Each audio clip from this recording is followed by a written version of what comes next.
就喺呢度做啦，做得好好，生意又好好，就唔捨得搬㗎啦。不過問題咧，佢發展啲區啦，咁我逼住要搬去新嘅地方嘅啫。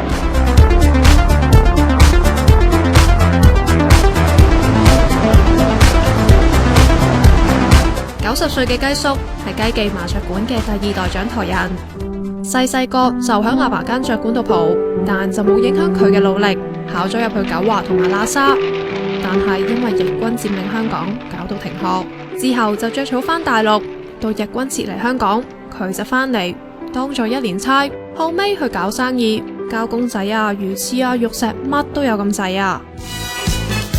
不過最架勢都算係50年代去到70年代做埋騎師，仲贏過打比同埋幾場頭馬㗎。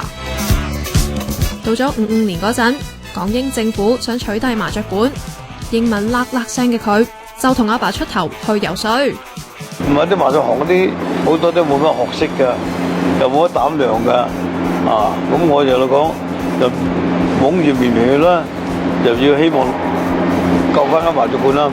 憑住一句有錢人可以去馬會，但窮人去邊度娛樂，卒之氹掂政府發咗代表麻雀數目144個牌，雞記就拎咗全港第1個。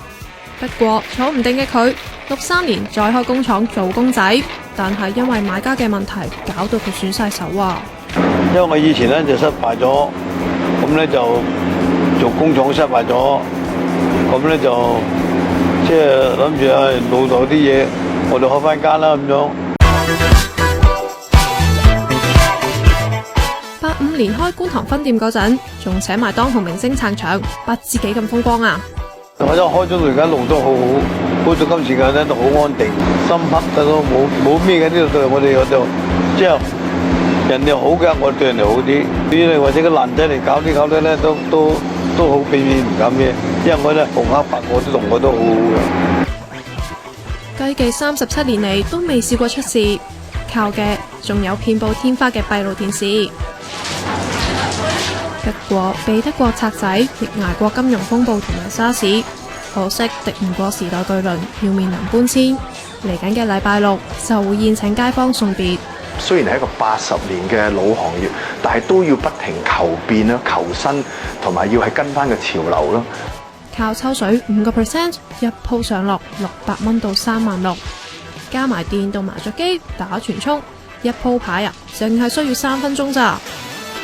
觀塘呢間龍頭鋪每日嘅營業額就有20萬，係3間雞記嘅冠軍啊！